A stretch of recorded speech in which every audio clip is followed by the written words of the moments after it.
Alrighty, guys. So, welcome to another episode of the Human AI podcast. Today, we're going to talk about metabolism during exercise. We're going to talk a bit about compliance, impedance, and ventilation. You know how we do it. We usually multitask different topics. So, without further ado, let's get it on. So, ChatGPT, could we kick things off with you explaining to us the energy metabolism for muscle contraction?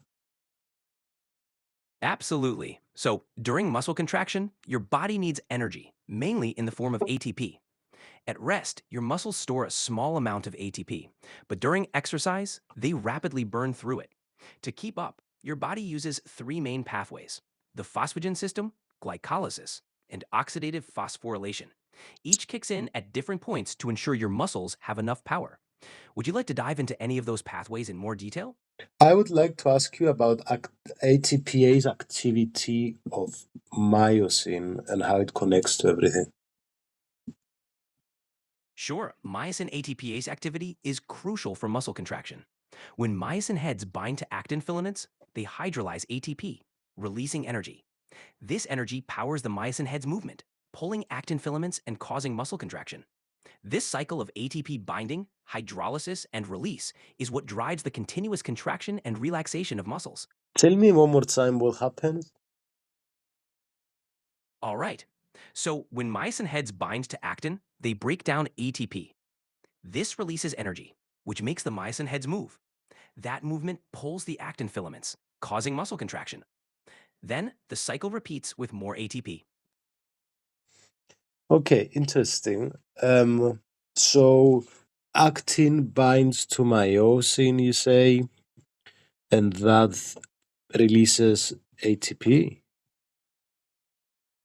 Not quite. When myosin binds to actin, it uses ATP, breaking it down to release energy. That energy fuels the contraction. After the power stroke, a new ATP molecule binds to release myosin from actin, resetting the cycle. Okay, that sounds good. So, um, let me, okay, let me understand then. We have actin, sorry, we have myosin binding to actin. I'm confused. No worries, let's simplify. Myosin and actin are like a lock and key. Myosin binds to actin using ATP. That binding pulls actin, causing contraction. Then, another ATP lets myosin release actin, resetting for the next cycle. Okay. So, in the short term, muscle can increase its rate of production of ATP quite a lot. How is it able to do that? Like 20 times to 100 times more? Great question. Muscles ramp up ATP production using different pathways. The phosphagen system quickly uses creatine phosphate to regenerate ATP. Glycolysis breaks down glucose, producing ATP quickly.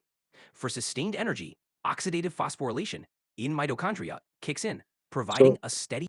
so we do it through creatine. Exactly. Creatine phosphate acts like a quick reserve to rapidly regenerate ATP, especially in the first few seconds of intense activity. So, how much creatine should an athlete take? Typically, athletes take around 3 to 5 grams of creatine daily for maintenance. For loading, they might start with 20 grams daily for about a week, then drop to a maintenance dose. Always best to consult a healthcare professional for personalized advice. 20 daily, that's so much. It does sound like a lot, but the loading phase is short term. After that, the daily dose drops significantly. It's And just a what is this loading phase? The loading phase is when you take a higher dose of creatine, like 20 grams a day, for about a week. This quickly saturates your muscles with creatine, helping you see benefits faster. After that, you switch to a lower maintenance dose. Can I skip the loading? Absolutely. You can skip the loading phase and just take the maintenance dose of 3 to 5 grams daily. It'll take a bit longer to fully saturate your muscles, but you'll still get the same benefits over time. Over how much time? It usually takes about 3 to 4 weeks to reach full saturation with a maintenance dose. Okay. Um, Okay, let's now talk about um, the main fuel for this. So we have glycogen stored within the muscle itself, but other tissues need to cooperate to provide fuel for energy production, as you explained, right? Exactly. Muscles use stored glycogen for quick energy. Meanwhile, other tissues, like the liver, release glucose into the bloodstream. Mm-hmm. This cooperation Yeah, yeah. Tell me. Right. So as you exercise, glycogen stores are used up, and the liver releases more glucose to keep energy levels stable. Fatty acids also become an important fuel source as exercise continues. Okay, can we talk about muscle metabolism at rest in the absorptive state, please? Sure, in the post-absorptive state, muscles rely more on fatty acids for energy, conserving glycogen stores. Blood glucose levels are maintained by the liver, which releases glucose. Muscles also use some amino acids for minor energy needs, but mostly they're in a low energy demand mode. Interesting. Okay, let's go to the uh, lung mechanics that we were going to be talking today. So last time we talked about type 2 respiratory failure and BiPAP and nasal cannula and all that. I wanted to kind of talk about mechanical ventilation. So can you explain the risks of mechanical ventilation? We have pneumothorax and lung damage and hypotension, reduced cardiac output. Explain to us these risks. Sure, mechanical ventilation can cause pneumothorax, where air leaks into the space between the lung and chest wall, potentially collapsing the lung. Overdistension of alveoli can lead to lung damage. Positive pressure can also decrease V's return to the heart, causing hypotension and reduced cardiac output. So careful monitoring is crucial. Can we talk a bit more about lung mechanics and the forces that produce motion? Perhaps if you could kind of explain to us how lung movements induce pressures that move air and stuff like that. Absolutely. Lung mechanics revolve around pressure differences. When the diaphragm contracts, it increases thoracic volume, creating negative pressure. This draws air into the lungs. During exhalation, the diaphragm relaxes, thoracic volume decreases, and air is pushed out due to positive pressure. Intercostal muscles also assist, expanding and contracting the rib cage to aid in these pressure changes. Okay, interesting. So let's talk a bit about CPAP. I want you to explain to me why FRC is increased with CPAP. Yeah. Sure, CPAP, or continuous positive airway pressure, keeps airways open. It increases functional residual capacity, FRC, by preventing alveolar collapse, so there's more air left in the lungs after exhalation. This helps improve oxygenation and reduces the work of breathing. Hmm. Interesting. Okay. What is FRC?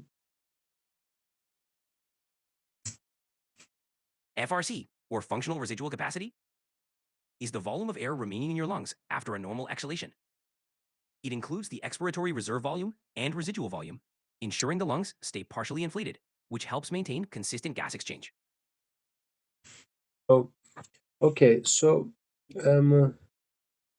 let's talk a bit about preterm infants breathing.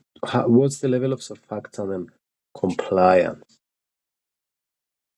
In preterm infants, surfactant levels are often low, which reduces lung compliance. This makes breathing harder, as their lungs are stiffer. CPAP helps by maintaining positive pressure, keeping their airways open, and improving oxygenation. What is preterm? Is it before they were supposed to be born? Exactly. Preterm means a baby is born before 37 weeks of pregnancy. Because their lungs aren't fully developed, they often need extra support for breathing. I see. Interesting. Okay. Let's continue a bit about CPAP. So, normally many small airways and bronchioles collapse during expiration, right?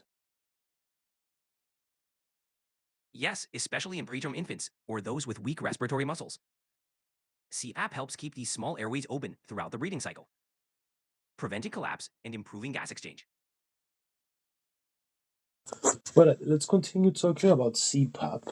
Now, I wanted to ask you about um, um, CPAP's splinting and stenting ability and how it recruits ventilation. I mean, I kind of get it, but yeah, if you could kind of summarize it. Sure, CPAP acts like a splint, keeping airways open by providing continuous positive pressure.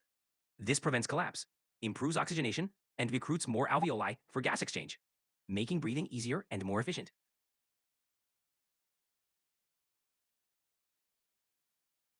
Okay, and let's talk a bit about elastance, elasticity. Sure, lung elastance refers to the stiffness of the lungs. Higher elastance means stiffer lungs, which require more effort to inflate. Elasticity, on the other hand, is the lung's ability to return to its original shape after being stretched. Both are crucial for normal breathing mechanics. Mm-hmm.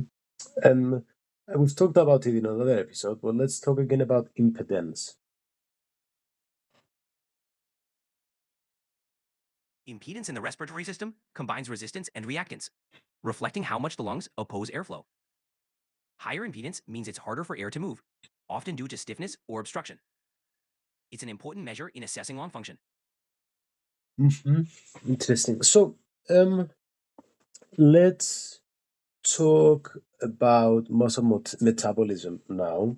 So, um, in regard to the lactate produced at the rest is so what's going on there? We have lactate produced, pyruvate used, glycogen synthesis, the TCA cycle. Make these a bit clearer to me. Us.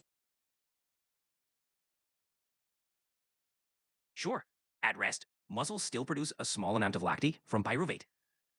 Most pyruvate enters the TCA cycle for energy. Any excess pyruvate can be converted to lactate or used in gluconeogenesis for glycogen synthesis. The balance depends on oxygen availability and energy demand. Tell me more about this. So when muscles are at rest, they primarily rely on oxidative metabolism. Pyruvate enters the TCA cycle, generating ATP. A small amount of pyruvate converts to lactate, which can be used by other tissues or recycled in the liver. This delicate balance ensures muscles have a steady energy supply. Hmm. Interesting. Let's talk about on the onset of exercise now, the muscle metabolism. So we have glycogenolysis, we have increase in oxygen consumption, we have uh, increased blood flow, um, and explains to us how nitric oxide and beta, especially explains to us how beta adrenergic stimulation occurs of the vascular smooth muscles. Sure, at the onset of exercise, muscles rapidly increase ATP demand. Glycogenolysis breaks down glycogen for quick energy. Oxygen consumption rises, supported by increased blood flow. Beta adrenergic stimulation of vascular smooth muscles causes vasodilation, improving oxygen delivery. Nitric oxide also contributes to this effect, enhancing blood vessel dilation. Interesting. Hmm. Um, okay. Um, um, What's next on yeah, your mind? this makes sense. This makes sense. Okay, let's talk about the mobilization of muscle glycogen during exercise then. Let's talk about glycogen synthase, about phosphorylase, about phosphofructokinase 1, please. Sure. During exercise, glycogen phosphorylase becomes active, breaking down glycogen into glucose 1 phosphate. Phosphofructokinase 1, PFK1, then regulates glycolysis, controlling the rate at which glucose is broken down for energy. Glycogen synthase, on the other hand, is inhibited, so glycogen isn't synthesized during intense activity. Okay, we have to break this into steps. So let's go first about phosphorylase. Got it. Glycogen phosphorylase is activated by adrenaline and calcium, breaking down glycogen into glucose 1 phosphate. This provides a rapid supply of glucose for energy during exercise. So how does phosphorylase do this? Does it add a phosphate? Exactly. Glycogen phosphorylase catalyzes the addition of a phosphate group to glycogen, releasing glucose 1 phosphate. This And process is essential. and how does AMP help in all of this?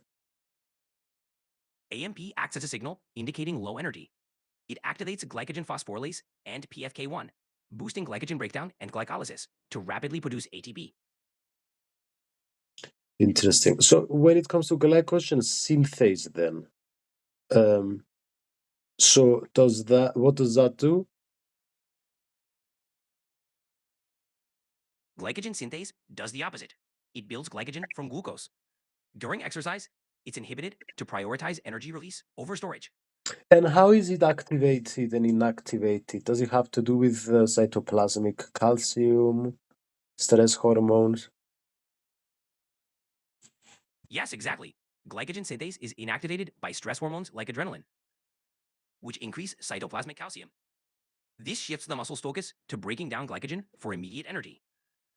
After exercise, with lower stress hormone levels, glycogen synthase reactivates for glycogen storage. Hmm, interesting. Okay, let's talk a bit about um, how calcium levels in the cytoplasm are mobilizing this glycogen, please. And the levels of AMP and adrenaline and all of this, how do they connect? Sure, during exercise, cytoplasmic calcium levels rise, triggering muscle contraction and activating glycogen phosphorylase to break down glycogen. AMP levels also rise, signaling low energy and activating PFK1. Adrenaline boosts both calcium and AMP, enhancing glycogen breakdown for energy. Okay. And since you mentioned PFK1, which is the next question, so remind me which step phosphofructokinase is taking part in, and what about PFK2? PFK1 regulates a key step in glycolysis, converting fructose 6 phosphate to fructose 1,6 bisphosphate. PFK2 produces fructose 2,6 bisphosphate, which allosterically activates PFK1, boosting glycolysis. Give me this one more time. Sure, PFK1 is crucial in glycolysis, converting fructose 6 phosphate to fructose 1,6 bisphosphate. PFK2 makes fructose 2,6 bisphosphate, which enhances PFK1's activity, speeding up glycolysis. So which step takes glucose 6 phosphate to fructose 6 phosphate, and what changes in the chemical structure? That step is catalyzed by phosphoglucose isomerase. It rearranges glucose 6 phosphate into fructose 6 phosphate, changing the ring structure from a 6-membered to a 5-membered ring. Interesting. So calcium in muscle contraction, when it increases, does it increase muscle glycogen breakdown by activating glycogen phosphorylase? And why specifically glycogen phosphorylase? Yes, when calcium levels rise during muscle contraction, it activates glycogen phosphorylase, promoting glycogen breakdown. This ensures a rapid supply of glucose for ATP production, matching energy demand during contraction. Glycogen phosphorylase is specifically responsive to calcium to quickly meet muscle energy needs. Interesting. So why specifically glycogen phosphorylase? And also, how does it stimulate the production of nitric oxide, which will cause the vasodilation? Glycogen phosphorylase is specifically responsive because it's crucial for rapidly providing glucose to meet the immediate energy demands of muscle contraction. Calcium stimulates nitric oxide production by activating endothelial nitric oxide synthase, which then leads to vasodilation, improving blood flow and So let's continue. I want you to talk to us about the characteristic of skeletal muscle blood flow. Sure. Skeletal muscle blood flow is tightly regulated. When you're at rest, blood flow to muscles is relatively low, but during exercise, it increases significantly. This happens because of vasodilation, where blood vessels widen to increase oxygen delivery and nutrient supply to meet the muscle's demands. The regulation involves a complex interplay of neural, hormonal, and local metabolic factors. Okay, so how do the vascular beta 2 adrenoreceptors result in vasodilation when stimulated by agonists such as adrenaline. And I'm confused with alpha 1, alpha 2, beta 1, beta 2. What are all these different ones? No problem. Let's break it down. Beta 2 adrenergic receptors, when stimulated by adrenaline, cause vasodilation, meaning the blood vessels widen. This helps increase blood flow to muscles. On the other hand, alpha 1 receptors generally cause vasoconstriction, which narrows the vessels. Alpha 2 receptors can reduce the release of norepinephrine, leading to some vasodilation. Beta 1 receptors mainly affect the heart, increasing heart rate and contractility.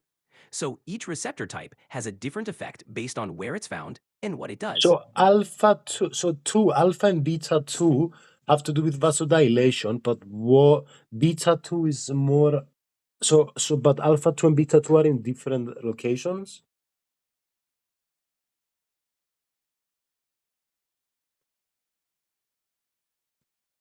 Hmm? Exactly. Alpha 2 receptors typically reduce norepinephrine release, which can lead to some vasodilation in certain blood vessels. Tell me more, tell me more.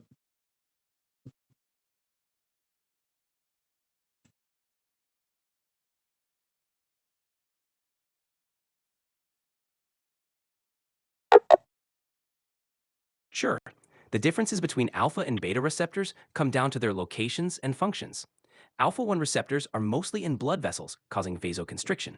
Alpha 2 receptors are found in the central nervous system, regulating neurotransmitter release. Beta 1 receptors are mainly in the heart, increasing heart rate and strength of contraction. Beta 2 receptors are in the lungs and blood vessels, causing bronchodilation and vasodilation. So, the naming reflects where they are and what they do. So alpha 1, you said vasoconstriction and blood vessels. What's the other ones? Alpha 2 receptors are mostly in the central nervous system. They help regulate neurotransmitter release and can inhibit sympathetic outflow, which reduces blood pressure. Wait, that's alpha 2?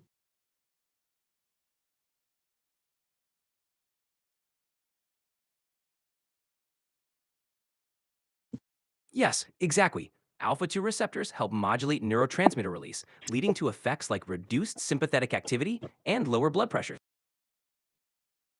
Just a sec, guys. You're welcome, anytime. Wait, so sorry, guys.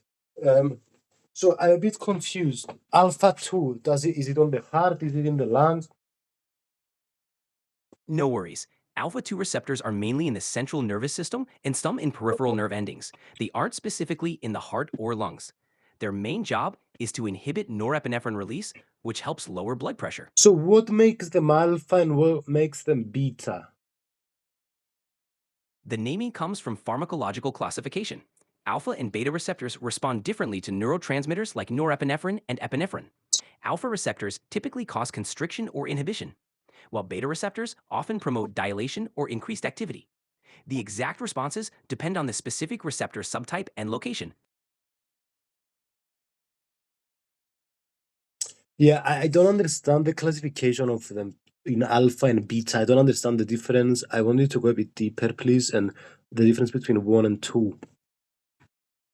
Sure, the classification is based on how they respond to neurotransmitters.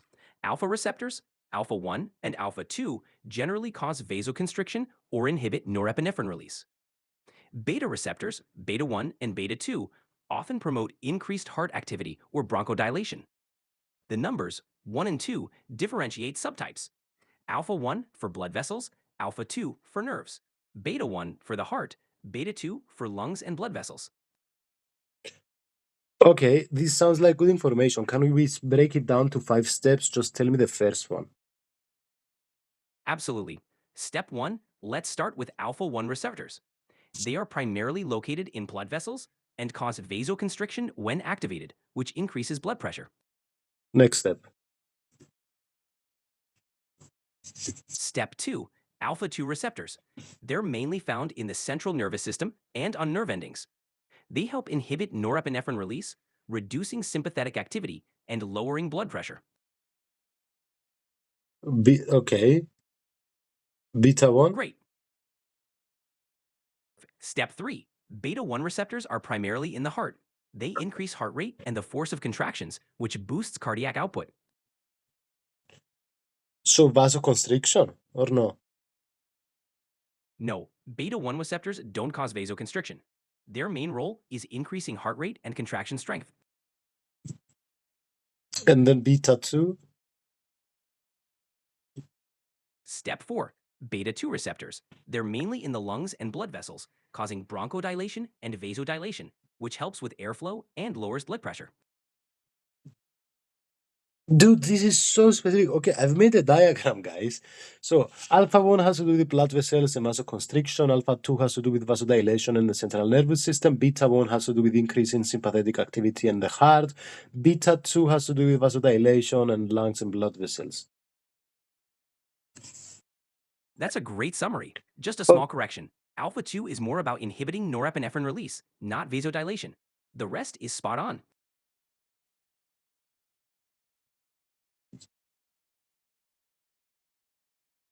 so the inhibition of norepinephrine, what will that lead to? Inhibiting norepinephrine release leads to reduced sympathetic activity. This can lower blood pressure, slow heart rate, and have a calming effect on the body. Interesting. So in beta 2, do we have an increase or a decrease in sympathetic activity? Beta 2 activation generally leads to effects like bronchodilation and vasodilation, which can decrease overall sympathetic tone in those areas, promoting relaxation and improved airflow. Alpha 1 is increasing sympathetic activity. Yes, alpha 1 activation increases sympathetic Okay, activity in blood so vessels. I think we are on to something now. Alpha 1 and beta 1 have to do with increase in sympathetic activity. Alpha 2 and beta 2 have to do with a decrease in sympathetic activity. Exactly. Alpha 1 and beta 1 Well, increase sympathetic effects. sir, why didn't you tell us this? Like, do you know how many times in this podcast series, guys, we have 30 episodes. You know how many times I ask you this question? Like, maybe in 6 of the 30 episodes, we've talked about it like 10, 15 minutes each time, and never we brought up this distinction. Glad we could finally clarify it. It's a useful distinction that ties everything together. It's never too late to add more insights. It's just how my brain works. So hormonal control of metabolism during exercise. Let's go to our next point. How does this work?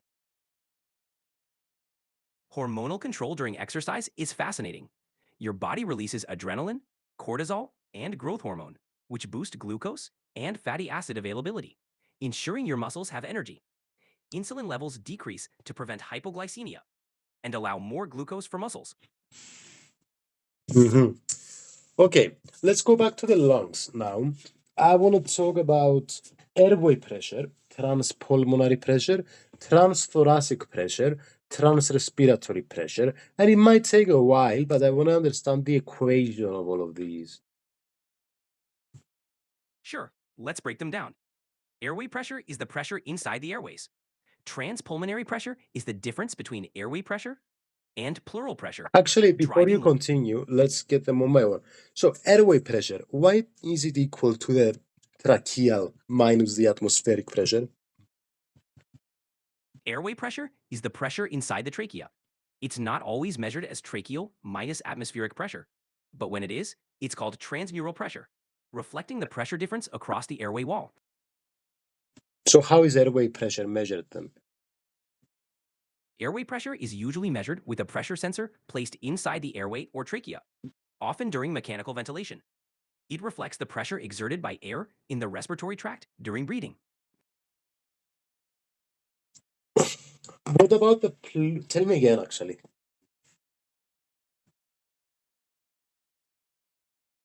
Sure, airway pressure reflects the pressure inside the airways, usually measured by a sensor during mechanical ventilation. It helps assess how much pressure is needed to move air in and out of the lungs.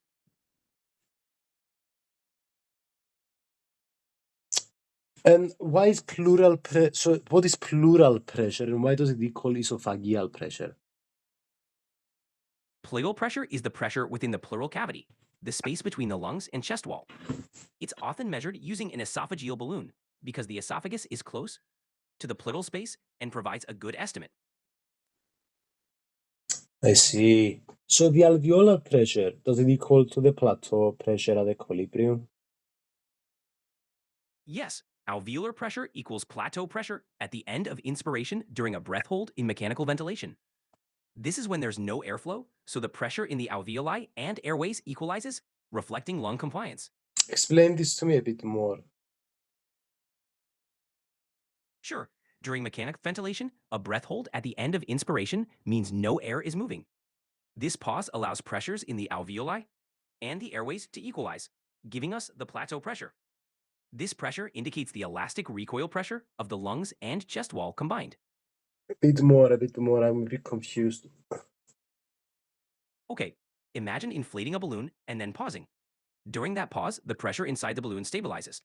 In mechanical ventilation, when airflow stops, at the end of inhalation, the pressure inside the alveoli stabilizes. That stabilized pressure is the plateau pressure, reflecting the lung's elastic properties. That makes sense. Okay, and okay, let's talk about the transpulmonary pressure now. Sure, transpulmonary pressure is the difference between airway pressure and pleural pressure. It represents the distending force across the lungs, basically how much the lungs are being stretched open. I It's thought it crucial was for the difference of alveolar and pleural pressure. exactly. Transpulmonary pressure is calculated as alveolar pressure minus pleural pressure. This difference shows how much pressure is actually inflating the lungs. Why is this difference showing this? This difference shows how much force is stretching the lungs open. Alveolar pressure pushes out, while pleural pressure is negative, pulling in. The difference between them shows the net force inflating the lungs. I don't get it, dude. No problem. Think of it like this. Alveolar pressure is the pressure inside your lungs pushing out. Pleural pressure is the pressure outside your lungs, usually slightly negative, pulling in. The I difference still between these don't pressures. get it, and I don't understand the difference between transpulmonary pressure and transthoracic pressure either. Okay, let's simplify. Transpulmonary pressure is the difference between the pressure inside your lungs, alveolar pressure, and the pressure in the pleural space. It shows how much your lungs are stretched. Transthoracic pressure is the difference between alveolar pressure and atmospheric pressure, showing the pressure across the entire chest wall.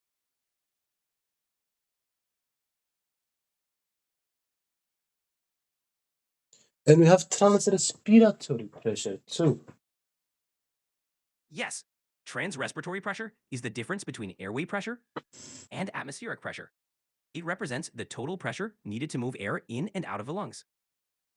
Dude, I'm so confused regarding these three different measures: transpulmonary, transthoracic, transrespiratory, and their equations, their differences. Like, we have to find a way for you to explain it to me. Let's simplify. Transpulmonary pressure, difference between pressure Okay, inside lungs and pleural. look. I don't want you to simplify. In fact, I want you to make it more complicated so I understand the underlying mechanisms and reasons. Got it. Transpulmonary pressure reflects lung inflation force by subtracting pleural pressure, negative due to chest expansion, from alveolar pressure, positive from air. Transthoracic pressure shows chest wall distension, comparing alveolar pressure to atmospheric pressure. Transrespiratory pressure, the total force for airflow, is airway minus atmospheric pressure, combining lung and chest influences. Okay, we're gonna continue talking about this. Um, I wanna talk a bit about pressures during spontaneous tidal breathing, and in regard to graphs. So I have an alveolar pressure graph and an intrapleural pressure graph during inhalation and exhalation, and I don't understand why they look that way. Sure, during spontaneous breathing, the alveolar pressure graph shows a slight drop during inhalation, air enters the lungs, and a rise during exhalation, air leaves. Intrapleural pressure graph shows a more negative pressure during inhalation, chest expands, and becomes less negative during exhalation. I don't understand the reason of this, dude. I guess I don't understand it because I don't even know the definitions, like what they mean. That's okay. Alveolar pressure is the pressure inside the lungs' air sacs. Intrapleural pressure is the pressure within the pleural cavity, the space between lungs and chest wall. When you inhale, your chest expands, making intrapleural pressure more negative, which lowers alveolar pressure, causing air to flow in. But when we inhale, the pleural pressure, well, we have wait, just a sec. So I'm exhaling, and then we have less volume, more pressure. So I'm inhaling, less pressure. Yeah, that makes sense. But why is the pressure positive with alveolar pressure and negative with intrapleural pressure during exhalation? Great question. During exhalation, the lungs recoil, decreasing volume and increasing alveolar pressure, which becomes positive, pushing air out. Intrapleural pressure remains negative because the chest wall is still pulling outward, though it becomes less negative as the lungs deflate. Okay, you've answered correctly, I I Glad? think, but I don't understand it. So if you could kind of continue explaining it. Sure. During exhalation, as the lungs deflate, the air pressure inside them increases because there's less space. This positive alveolar pressure pushes air out. Intrapleural pressure stays negative, but becomes less negative because the chest wall recoils a bit, reducing the pulling force on the lungs. Why is the interpleural pressure still negative? This is the part I don't understand. Intrapleural pressure remains negative because the chest wall and lungs have elastic recoil forces pulling in opposite directions. The chest wall wants to expand outward, while the lungs want to collapse inward.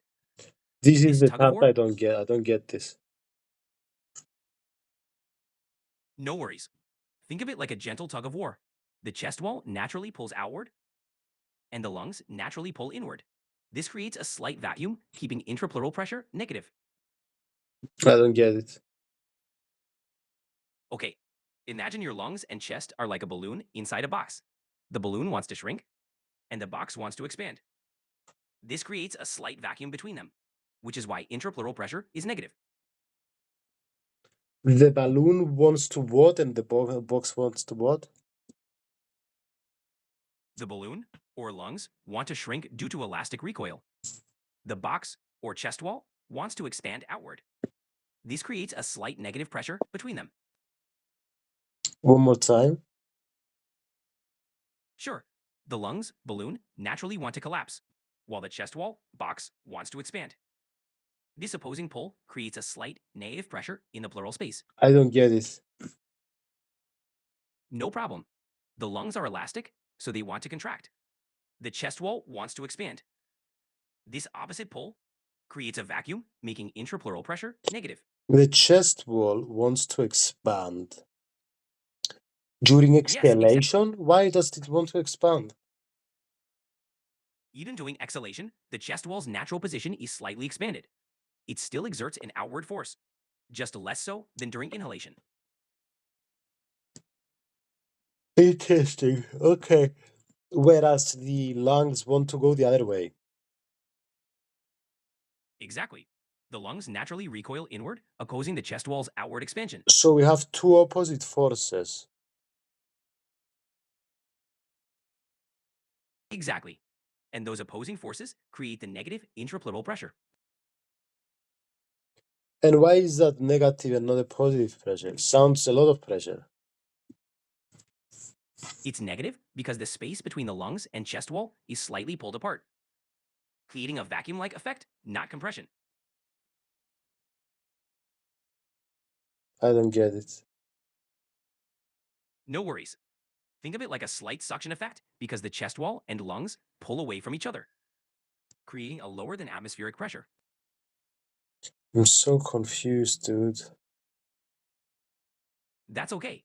Picture it like this. The slight outward pull of the chest wall and inward pull of the lungs create a small vacuum, resulting in negative pressure.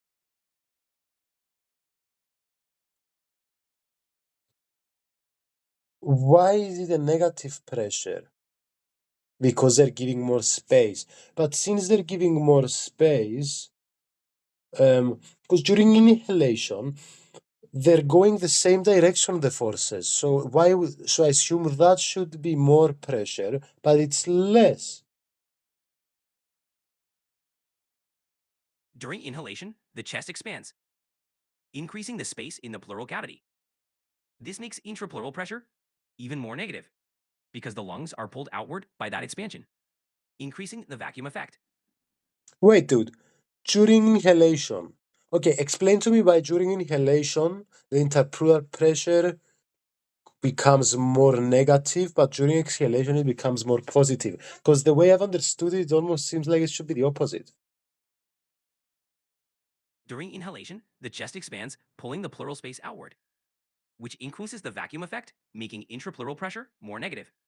During exhalation, the chest relaxes, reducing that outward pull, making intrapleural pressure less negative.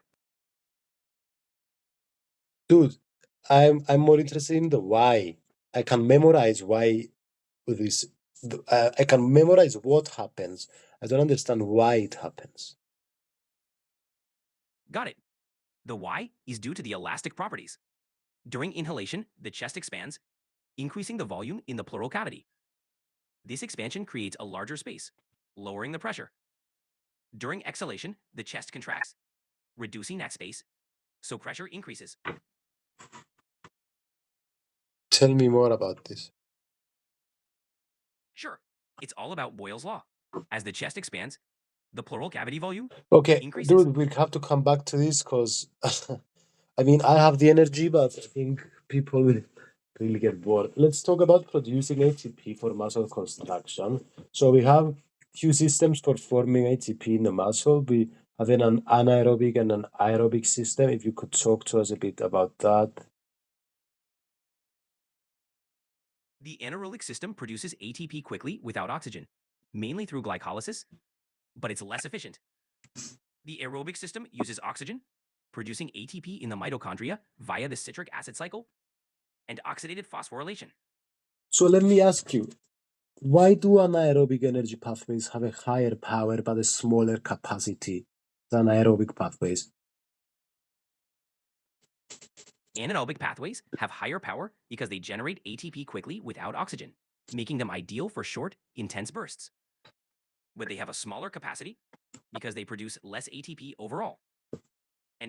So why does carbohydrate oxidation have a higher power output but a lower capacity than fat oxidation in aerobic metabolism? Carbohydrate oxidation provides a higher power output because it can rapidly produce ATP. It uses glucose, which is quickly mobilized and metabolized. Fat oxidation, while efficient and providing more ATP overall, is slower due to complex processes, hence lower power. Interesting. Okay, let's talk a bit about creatine phosphate, phosphocreatine.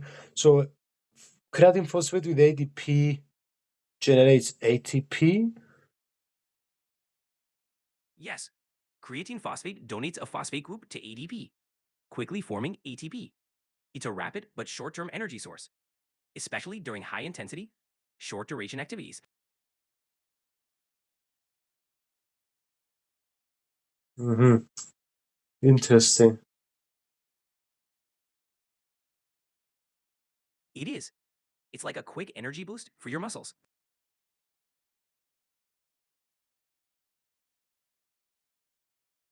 Mm. And can we talk a bit more about anaerobic glycolysis? Sure, anaerobic glycolysis breaks down glucose without oxygen, producing ATP and pyruvate. The pyruvate is then converted to lactate, which can cause muscle fatigue. It's fast but less efficient compared to aerobic pathways. Okay, and now let's go back to the lungs, and I want to finally understand the difference between intrapleural pressure during inhalation versus exhalation. Could you do it more methodically and mathematically for me? Explain what happens, but most important, because I understand what happens, it's the why it happens that way. Absolutely. During inhalation, the diaphragm contracts, expanding the chest cavity. This increases the volume, which, according to Boyle's law, decreases the pressure. So, intrapleural pressure becomes more negative because the space between the lungs and chest wall increases. During exhalation, the diaphragm relaxes. The chest So, cavity okay, volume okay, decreases. wait. So intrapleural pressure during inhalation decreases. So, w- during inhalation, the chest wall goes anterior. Yes or no? Yes, during inhalation, the chest wall expands outward and upward, increasing the thoracic cavity volume. And also the lungs are going towards that direction and the pleura. Yes, the lungs also expand in that direction. The pleura follows, creating a larger space, which lowers the intrapleural pressure. But why is this lowering the pressure? Because if there's smaller volume, that means bigger pressure. Right. But during inhalation, the chest expands, increasing the pleural space volume. Boyle's law says that as volume increases, pressure decreases, hence the more negative Yeah, intrapleural but pressure. pleura is not intrapleural pressure is not the same than lungs, right? Correct. Intrapleural pressure is the pressure in the pleural space, separate from the alveolar pressure inside the lungs. They Then interact, why? but are Okay, distinct. why is the exhalation still negative pressure, whereas in the alveolar pressure you have positive exhalation? During exhalation, the chest cavity shrinks, making intrapleural pressure Can you speak less negative. a bit more slow? Sure. Even during exhalation, the Slower. chest wall still no problem. During exhalation, the chest wall still pulls outward a bit, so intrapleural pressure remains negative. I don't get why intrapleural pressure is negative during exhalation and alveolar pressure is positive. Alveolar pressure becomes positive during exhalation because air is pushed out. Intrapleural pressure remains negative because the chest wall's outward pull still slightly exceeds lung recoil. When is it positive and when is it negative? Anyway, in general. In general, intrapleural pressure is always negative, except in extreme cases. Alveolar pressure is negative during inhalation and positive during What does negative and positive pressure even mean? negative pressure means it's lower than atmospheric pressure, creating a vacuum effect. Positive pressure is higher than atmospheric, pushing air out.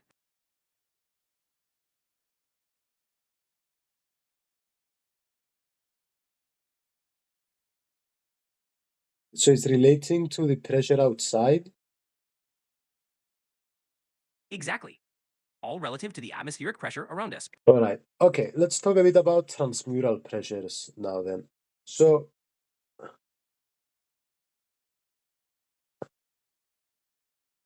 Sure, transmural pressure is the difference between the pressure inside an organ and the pressure outside it, like the difference between alveolar pressure and pleural pressure for the lungs.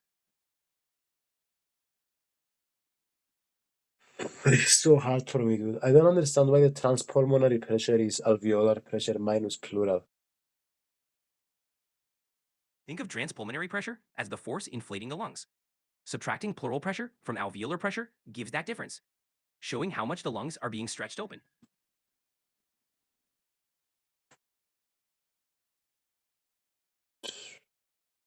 Oh, dude, this blows my mind. I don't understand. And transthoracic pressure, I don't understand what these things mean, dude. It's okay. Transpulmonary pressure shows a lung inflation force. Transthoracic pressure is the difference between alveolar pressure and atmospheric pressure, showing the total pressure across the chest wall. Why? Why is it specifically that? These pressures help us understand how forces interact.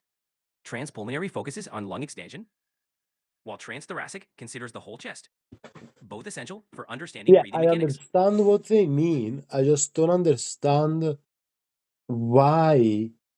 I don't understand why it's specifically pleural minus atmospheric or alveolar minus pleural or alveolar minus atmospheric. Like, it's just, I don't get it. Think of it this way. Each pressure difference tells us how much force is acting across a specific barrier. Alveolar minus pleural shows lung inflation force, while alveolar minus Dude, atmospheric I'm giving up. shows the I don't care. We're gonna go forward. Um, No, I'm not gonna give up actually. I'm not gonna give up, but we have to change strategies. It's obvious that this is not getting in my brain this way we're explaining it. So we have to attack it from a different angle. Absolutely. Let's try a different approach. What's a specific angle or analogy that might help you understand it better? I don't know, you're the expert. All right, let's use a balloon analogy. Imagine the lungs as a balloon inside a box. The pressure difference between inside the balloon and the box walls shows how much the balloon is being stretched. Does that help? No. Got it. Let's think about it in terms of forces. The pressure differences show Okay, how much force is pushed. I thought of something.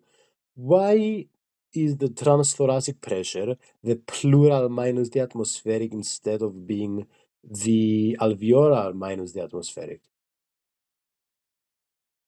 Transthoracic pressure is actually alveolar minus atmospheric. It represents the total pressure difference across the chest wall, not pleural. Pleural pressure is used in And why transpulmonary pressure does this calculations. represent, why does alveolar minus atmospheric represent the pressure across the chest wall? It represents the pressure difference because alveolar pressure reflects the inside of the lungs and atmospheric pressure reflects the outside. The difference shows the force needed to expand or contract the lungs. Google time, guys. ChatGPT, it's hard. Um, I know it's tricky. We can always revisit this when you're ready. so it's alveolar minus. Alveolar minus atmospheric pressure? Yes, that's transthoracic pressure.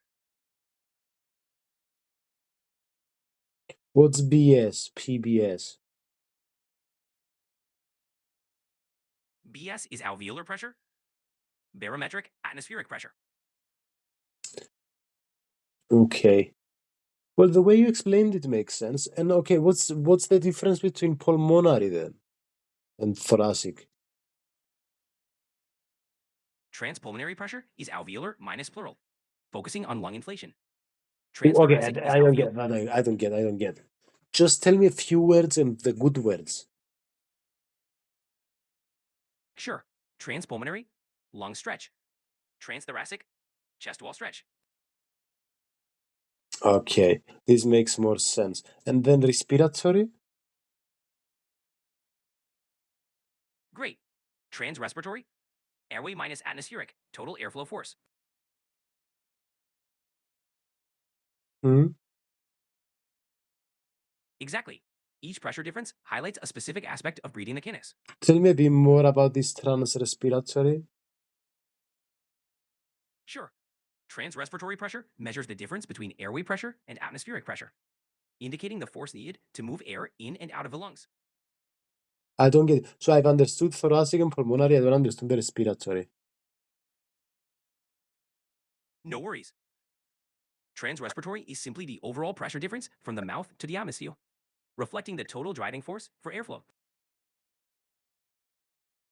And what's the difference? The difference is where they're measured. Transpulmonary focuses on the lungs, transthoracic on the chest wall, and transrespiratory on the whole airway. And how will we calculate it?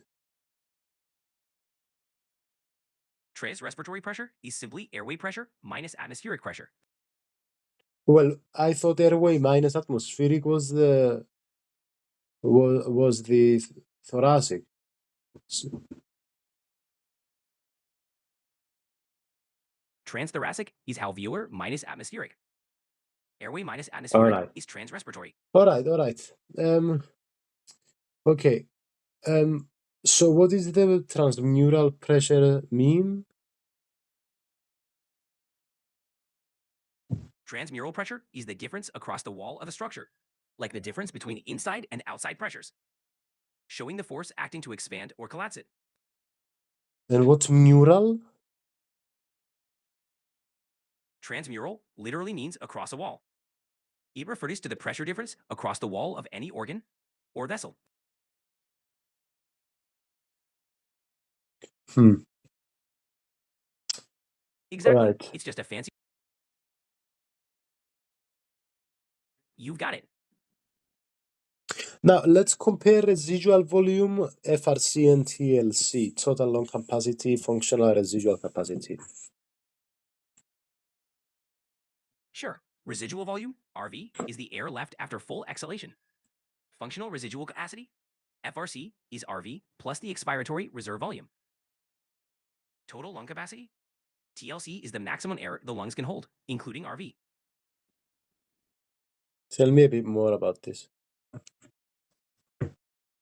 Sure, RV ensures lungs don't collapse. FRC is the air left after a normal exhale, helping with gas exchange. Can you please TLC, talk slower? absolutely. Residual volume keeps the lungs from As collapsing. slow as you can, perhaps. Sure, residual volume keeps. Let's break down those lung volume terms. FRC, or functional residual capacity, is the air left in your lungs after a normal exhale. RV, or residual volume, is the air that remains after you exhale as much as possible. TLC, or total lung capacity, is the maximum amount of air your lungs can hold. Think of it as the total space from a full inhale. So total lung capacity, okay, that makes sense. Functional residual capacity is how much is left after expiration. Exactly. Functional residual capacity is the volume left in your lungs after a normal, relaxed exhale. Wait, It's then basically your baseline. what's residual volume? Residual volume is the air left in your lungs after you exhale as much as you possibly can. Even after a full, forceful exhale, there's still some air that stays in your lungs to keep them from collapsing. I see. Okay, that makes sense. And I wanted to ask, what happens to supine patients in anesthetics? During anesthesia, a patient's lung volumes can change. Functional residual capacity often decreases due to muscle relaxation and the effects of lying down. This can lead to reduced oxygen reserves, so careful monitoring and ventilation support are essential. Mm-hmm. Interesting. Can we talk about more about like how the guts will roll toward the head and the heart will flop down to the lung and all of this? How the FRC gets affected or RV? Absolutely. When you're under anesthesia, the relaxation of muscles can cause the diaphragm to move up, reducing lung volume. This, combined with gravity and changes in chest wall mechanics, can lower functional residual capacity. That means there's less air in your lungs at rest, making oxygenation a bit more challenging. Residual volume can also change, but not as dramatically. I see. Um, that makes sense. That makes sense. And can we talk a bit about dynamic compliance during ventilation? Sure, dynamic compliance refers to how easily the lungs expand during active breathing, especially when a ventilator is delivering breaths. It's influenced by airway resistance and lung elasticity. If compliance is low, it means the lungs are stiffer and require more pressure to expand. This can be affected by conditions like ARDS or pulmonary edema. Remind me positive and negative pressure. Remind me when we call it positive, when we call it negative? Positive pressure means the pressure inside the lungs is higher than the atmospheric pressure, like when a ventilator pushes air into the lungs. Negative pressure is when the pressure inside the lungs is lower than the atmospheric pressure, like when you naturally inhale. These terms describe how air moves in and out of the lungs. So can we talk a bit about dynamic compliance? Sorry guys, by the way, I took a break. So yeah, can we talk a bit about dynamic compliance during ventilation?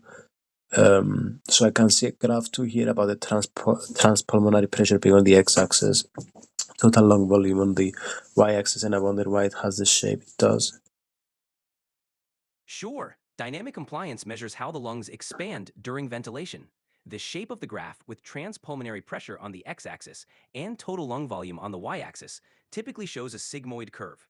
This shape reflects how the lungs initially require more pressure to start inflating, then expand more easily, and finally, as they near maximum capacity, it becomes harder again. Interesting. And during expiration? During expiration, the curve shows how the lungs recoil. At higher volumes, they deflate more quickly. And as they near their resting state, the process slows down. The curve's shape reflects the elastic properties of the lungs and chest wall. Mm-hmm. Okay. And can you explain to me the compliance curves? Um, why are they different for inspiration and exhalation? And why is this difference called hysteresis? Absolutely. The compliance curves differ because during inspiration, the lungs need more energy to overcome surface tension and elastic resistance. During exhalation, the elastic recoil helps push air out more easily. Hysteresis is the term for this difference in the curves, caused by varying forces during inflation and deflation.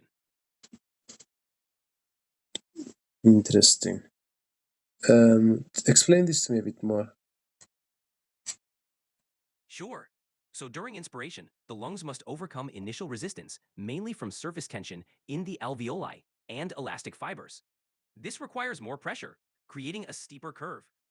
During exhalation, the elastic recoil helps push air out, so less pressure is needed, making the curve more gradual. This difference between inspiration and expiration curves is what we call hysteresis.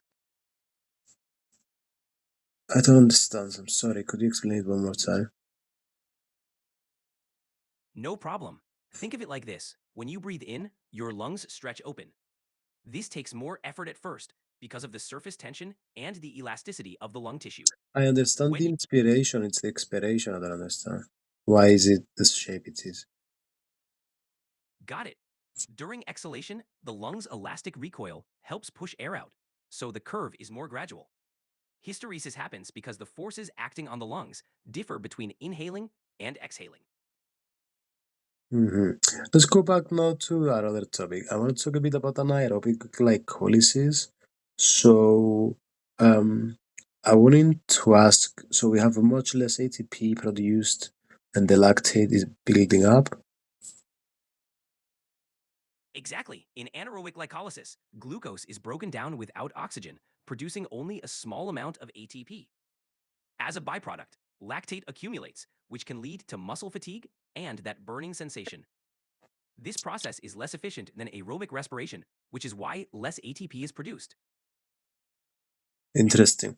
Okay, could we also talk a bit about um, even when oxygen supply is sufficient, how competitive may be formed faster and that it can't be oxidized?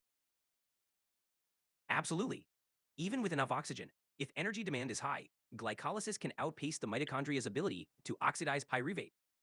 This results in excess pyruvate being converted to lactate, which can I, still I occur don't in. understand this. Could you explain the assumptions that we're taking when you were saying this? Because I think a lot of things you might assume I know them, but I don't. Of course, the main assumption is that glycolysis, the breakdown of glucose, happens rapidly and can sometimes produce pyruvate faster than the mitochondria can use it for aerobic respiration. This excess pyruvate is then converted to lactate, even if there's enough oxygen. So, the assumption is that glycolysis can be very quick.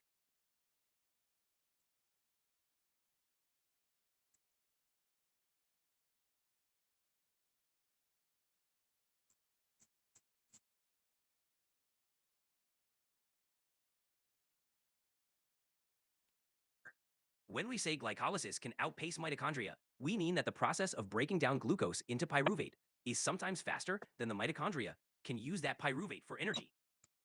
When that happens, the extra pyruvate is turned into lactate. This can occur even if oxygen is present, especially when energy demands are high. Okay. So let's talk about the Cori cycle, lactate metabolism via the Cori cycle. Can you explain what the Cori cycle is? Sure, the Cori cycle is a process where lactate produced by muscles during anaerobic glycolysis is transported to the liver. There, it's converted back into glucose, which can then be sent back to the muscles for energy. This cycle helps clear lactate and maintain energy supply. Where does the name Cori come from? The Cori cycle is named after Carl and Gertie Cori, a husband and wife team who discovered it. They won the Nobel Prize in Physiology or Medicine in 1947 for their work on carbohydrate metabolism, which includes this cycle.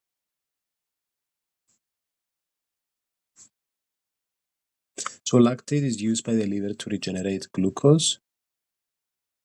Exactly. The liver converts lactate back into glucose through a process called gluconeogenesis. This newly formed glucose can then be released into the bloodstream to fuel muscles and other tissues.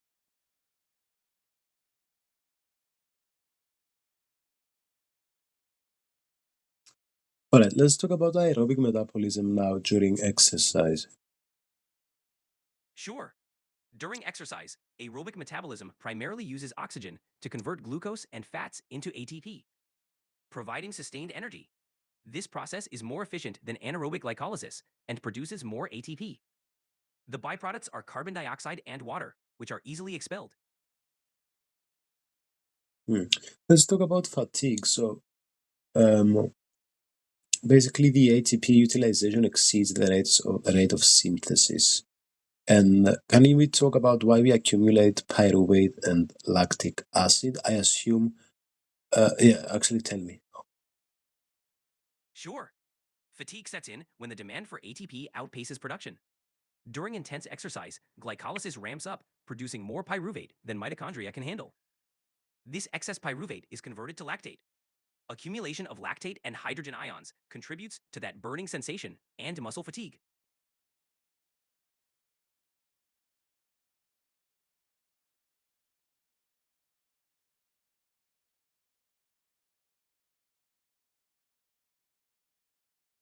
Um, so, um, okay, interesting.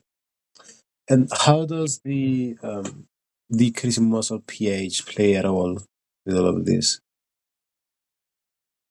The decrease in muscle pH caused by accumulating hydrogen ions can impair enzyme function and disrupt energy production. This acidic environment contributes to the sensation of fatigue. Hmm. Let's talk a bit about ATP synthesis and the effect of the intensity and duration of exercise. Sure, during low intensity, long duration exercise, ATP is primarily synthesized through aerobic metabolism, using oxygen to break down glucose and fats. As intensity increases, anaerobic pathways kick in, producing ATP quickly but less efficiently, leading to lactate buildup.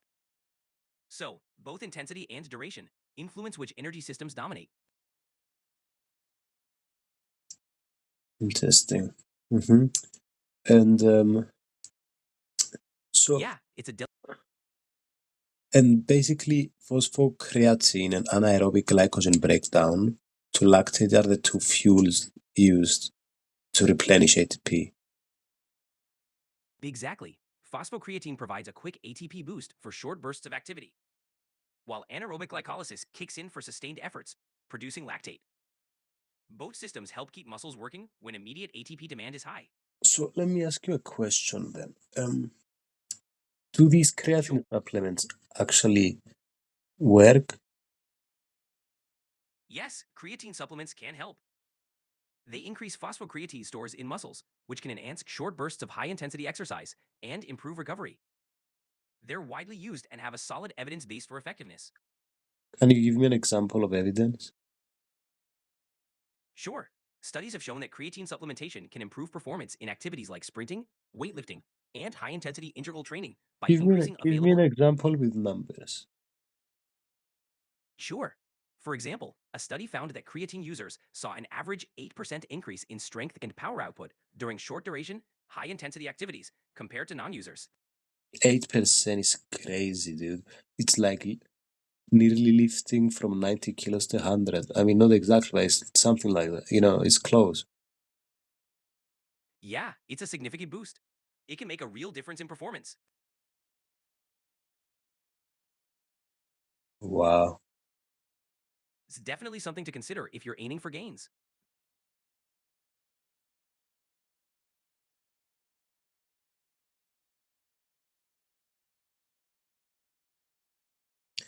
Yeah. 97.2 from 90. Anyway, sorry, I just wanted to mention that.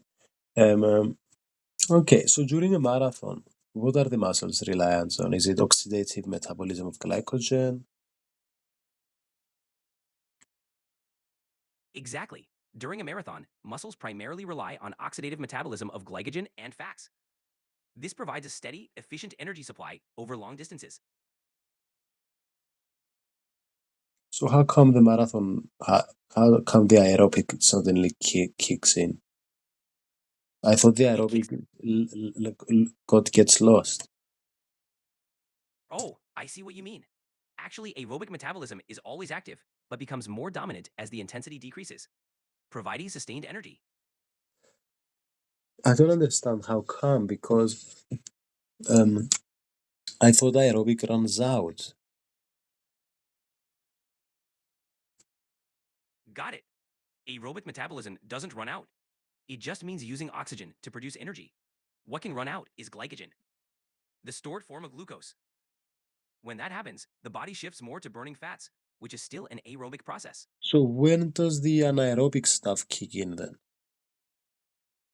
Anaerobic metabolism kicks in during high intensity efforts when the demand for ATP exceeds what aerobic metabolism can supply. This provides quick energy, but leads to lactate buildup. I don't understand. No worries.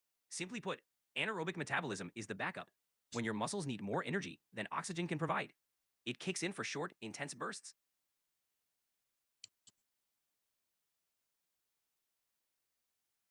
I don't understand, sir. I'm so sorry. It's okay. Imagine sprinting. Your muscles need energy fast, so they use anaerobic pathways, which don't rely on oxygen, but produce energy quickly. This causes lactate buildup. Is that clearer?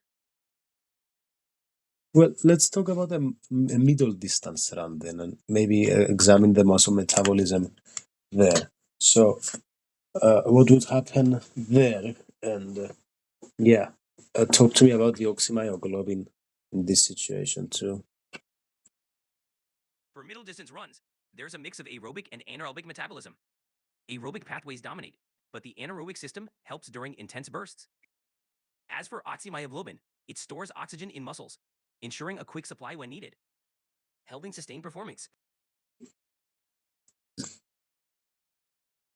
Interesting. Um, It is. can we The talk a balance. bit about the first 10 minutes of a marathon? What happens then? Sure, in the first 10 minutes of a marathon, your body mainly uses glycogen and fatty acids for aerobic metabolism. As you settle into your pace, oxygen uptake increases, and your muscles efficiently produce ATP, setting the stage for the long haul.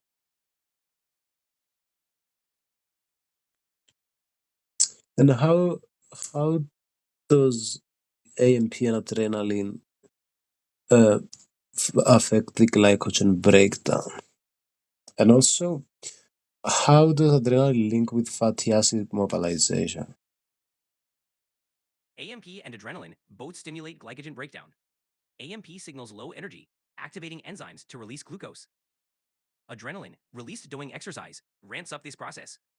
It also promotes fatty acid mobilization by stimulating lipolysis, providing another fuel source. Tell me one more time.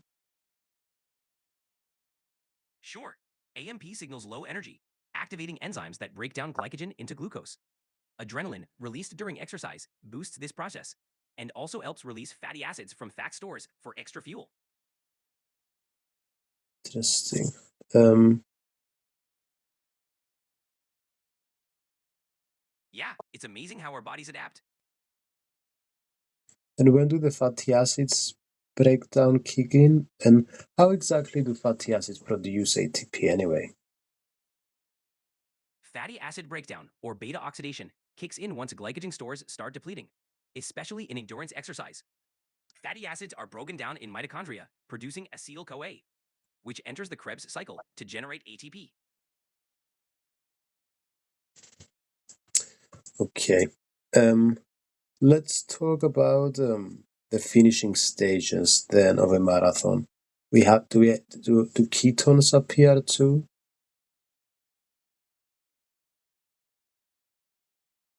Yes, in the final stages of a marathon, if glycogen is low, ketones can become a fuel source. They're produced from fatty acids in the liver and provide an alternative energy source for muscles and the brain. So fatty acids is a different thing than ketones. I mean, I know the chemical structures of both, but it's just I know it's a dumb question, but it's just I don't understand how they're connected. Not a dumb question at all. Fatty acids are broken down into acetyl CoA. If there's more acetyl CoA than needed for the Krebs cycle, it's converted into ketones by the liver. Ketones then serve as an alternative energy source. So from fatty acids it becomes acetyl CoA, and from acetyl CoA ketones. Exactly. That's the pathway. Fatty acids to acetyl CoA. And if there's excess, it's turned into ketones for extra fuel. Interesting. So talk to me about the potential of a marathon leading to hypoglycemia. Sure, during a marathon, glycogen stores can be depleted. And if glucose intake isn't enough, blood sugar levels can drop, leading to hypoglycemia. This can cause fatigue, dizziness, and confusion, affecting And performance. And what about lactic acidosis? lactic acidosis is rare in marathons since it's more common in intense short bursts. If it does occur, it's usually due to underlying conditions. So More often, what is lactic acidosis? lactic acidosis happens when lactate builds up faster than it can be cleared, lowering blood pH. It's often linked to intense exercise or medical issues, causing symptoms like rapid breathing, nausea, and weakness. Okay, well, thanks for watching, guys. I'm tired. Yeah, I'll see you at the next one.